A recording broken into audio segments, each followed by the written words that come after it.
जय श्री श्याम। आज हम आपको एक धार्मिक कथा सुना रहे हैं।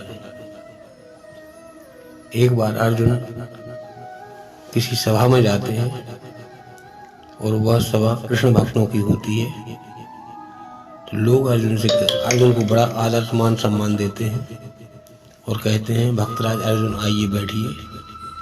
अर्जुन को इतना सुन के अपने आप में बहुत घमंड हो जाता है कि मैं तो कृष्ण का सबसे बड़ा भक्त हूँ। इतनी बात सुनकर अर्जुन कृष्ण के पास पहुँचते हैं और प्रणाम करते हुए कृष्ण से कहते हैं, हे माधव, मैं आपका धरती पे सबसे बड़ा भक्त हूँ, क्या ये बात सत्य है? तब भगवान मन ही मन मुस्कुराते हैं और अर्जुन से कहते हैं, अर्जुन तुम मेरे भक्त नहीं हो। अर्जुन कहते हैं, कैसे नहीं हो? भगवान अर्जुन से कहते हैं कि ऐसा भी कोई भक्त होता है कि मैंने एक बार कहा कि मेरी बहन से विवाह कर लो और तुमने उससे विवाह कर लिया? ऐसा भी कोई भक्त होता है? रिश्ते में तो रिश्ता है, तुमने तो भक्त भगवान का रिश्ता ही बदल दिया। तब भगवान कहते हैं, हे अर्जुन, चलो हम तुम्हें आज एक अपने परम भक्त से मिलवाते हैं। और अर्जुन और कृष्ण वहां से चल देते हैं। रास्ता में आते हैं, रास्ते में दोनों अपना साधु का वेश बनाते हैं और एक गांव की ओर चल देते हैं। अब भगवान अर्जुन से कहते हैं, हे अर्जुन, अब हम जिसके यहाँ जा रहे हैं पहले तुम उसकी कथा सुनो कि वो कौन है और किस प्रकार से भक्ति करता है। अर्जुन कहते हैं, हे भगवान सुनाइए, मैं सुनने के लिए बहुत ही उत्सुक हूँ। तब भगवान कृष्ण कहते हैं कि हम जिसके यहाँ जा रहे हैं उसकी कथा इस प्रकार है। एक समय की बात है कि एक नवयुवक लड़का एक रास्ते से जा रहा था। वहाँ पर पानी का कुआं था। उस कुएं पर एक लड़की पानी भर रही थी। वह उस युवक से बोली, हे युवक, तुम्हें भगवान की सौगंध है, तुम हमारा ये मटका उठा दो और हमारे सर पर रख दो, मेरे शरीर को हाथ नहीं लगना चाहिए।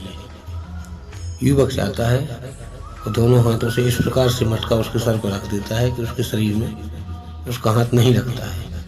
इतना कहकर युवक अपने रास्ते अपने घर को चला जाता है और युवती अपने घर को चली जाती है। दैवयोग बस भगवान की कृपा से, दैवयोग से ईश्वर की जो कृपा होती है वही होता है। उसका पिता, लड़की का पिता, उसी गांव में लड़का देखने जाता है और दैवयोग से वही लड़के के लिए पसंद कर लेता है। पहले का जमाना था, पिता जाके जो लड़का पसंद कर रहा था उसी से लड़की की शादी होती थी। आज के ज़माने में तो बहुत से बातें होती हैं, उस ज़माने में ऐसा नहीं होता था। जब लड़की के फेरे हो जाते हैं, फेरों में लड़की को पता चलता है कि ये तो वही लड़का है जिससे मैंने भगवान की सौगंध ली थी। अब क्या था, लड़की कुछ मर्यादा बस कुछ कह भी नहीं सकती थी और शादी कर वह अपने ससुराल आ जाती है। ससुराल में आकर युवक उस युवती को देखता है, युवती उस युवक को देखती है और कहते हैं, चलो ठीक है, भगवान की जो इच्छा वही मानना पड़ेगा। युवक अपना खाना अलग बनाता है, युवती अपना खाना अलग बनाती है, दोनों लोग अलग अलग सोते हैं। ऐसे ही होते करते 14 वर्ष का समय निकल जाता है। 14 वर्ष में लोग उन्हें ताने देने लगते हैं, परिवार के लोग हीन भावना से देखने लगते हैं, लोग उन्हें बांझ न जाने किस किस नाम से पुकारने लगते हैं, लेकिन वो लोग अपनी भक्ति पर अड़ग रहते हैं। तो कृष्ण भगवान अर्जुन से कहते हैं, अब हम उन्हीं दोनों व्यक्तियों के पास, उन दोनों पति पत्नी के पास चल रहे हैं। अब देखना वहाँ क्या होता है। रास्ता में चलते चलते भगवान उसी के गांव के पास आ जाते हैं और उसी के घर जाते हैं। सुबह का समय था, उसका पति स्नान करने के लिए गया हुआ था। भगवान और अर्जुन उसके दरवाजे जाते हैं। साधु का वेश पहले ही बना लिया था। साधु के वेश में जाते हैं, आवाज़ देते हैं, घर के अंदर कोई है। वही स्त्री बाहर निकलती है, वो कहती है, महात्मन आइए। महात्मा को बैठालकर महात्मा को दक्षिणा देती है। दक्षिणा के लिए कुछ लाती है, गेहूं, चावल, आटा। भगवान कहते हैं कि हे देवी, हम आपके यहाँ भोजन करेंगे, क्या भोजन की व्यवस्था हो सकती है? वह स्त्री कहती है, हाँ भगवान, आइए बैठिए, कुछ समय लगेगा, हमें समय दीजिएगा, मैं भोजन तैयार करती हूँ। भगवान कहते हैं, हे देवी, गृह स्वामी कहाँ है? तब वह कहती है, हे भगवान या हे ब्राह्मण देव, वह स्नान करने गए, जल्दी आते ही होंगे।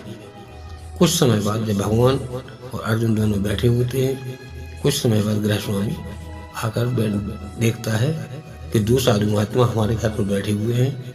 वह आदर करता है, चरण वंदना करता है और अपनी पत्नी से कहता है, पत्नी के पास जाता है। पत्नी उन्हें पूरी बात बताती है तो कहता है, जल्दी से भोजन तैयार करो। पत्नी कहती है कि हम तो पहले से ही भोजन का काम चालू कर दिया है। दोनों पति पत्नी बात करके पति आके भगवान के पास बैठ जाता है और बातें करने लगता है। पत्नी भोजन तैयार करती है। कुछ समय में भोजन तैयार हो जाता है। भक्त अर्जुन और भगवान बैठे हुए थे। पत्नी कहती है, हे ब्राह्मणों, आइए और भोजन कीजिए, खाना तैयार है। भगवान कहते हैं, हम ऐसे भोजन नहीं करेंगे, हमारे साथ में गृह स्वामी भी बैठेगा। अब पत्नी इस बात को लेकर चिंतित हो जाती है और गृह स्वामी बैठ जाता है। इसके बाद पत्नी एक तीसरी थाली लाती है, उसमें किसी चीज़ की कमी कर देती है, जैसे कि उस थाली में नमक नहीं रखा या कोई और आइटम कम कर देती है। थाली रखने के बाद पानी लेने के लिए पत्नी चली जाती है। गृह स्वामी कहता है कि हे प्रभु, हो सकता है नमक घर पे ना हो, हम देखते हैं क्यों नहीं आया है और वो अभी तक क्या कर रही है। तो गृह स्वामी जाता है। गृह स्वामी देखता है वह अपने कमरे में एक मियारी पर, जो कच्चे मकान होते थे उन पर लकड़ी लगाई जाती थी, उस पर साड़ी का फंदा डाल के वह अपने प्राण दे चुकी है। पति सोचता है, यदि मैं जाता हूँ, भगवान ब्राह्मण देवता से कहता हूँ कि मेरी पत्नी अपने प्राण दे चुकी है, तो वो भोजन नहीं करेंगे और मुझसे तमाम बातें पूछेंगे। इतना विचार कर वह पति दूसरी साड़ी उठाकर या दूसरा लस्सी उठाकर दूसरी मेहरी पर झूल जाता है। 10-15-20 मिनट का समय निकल जाता है।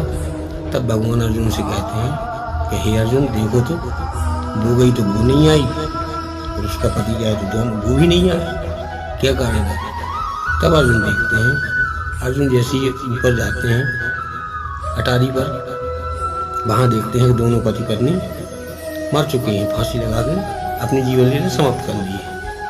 अर्जुन भागते हुए भगवान कृष्ण के पास आते हैं और कहते हैं, हे मधुसूदन, हे भगवान, वह दोनों अपने प्राण त्याग चुके हैं, अब उन्हें जल्दी अच्छा कीजिए, वरना लोग हमारे बारे में तमाम बातें करेंगे और हंगामा हो जाएगा। भगवान और अर्जुन दोनों उन सबों को उतारते हैं, उतार के नीचे रखते हैं।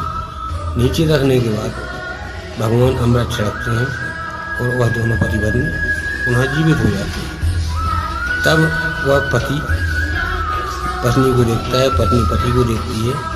देखने के बाद भगवान को देखते हैं।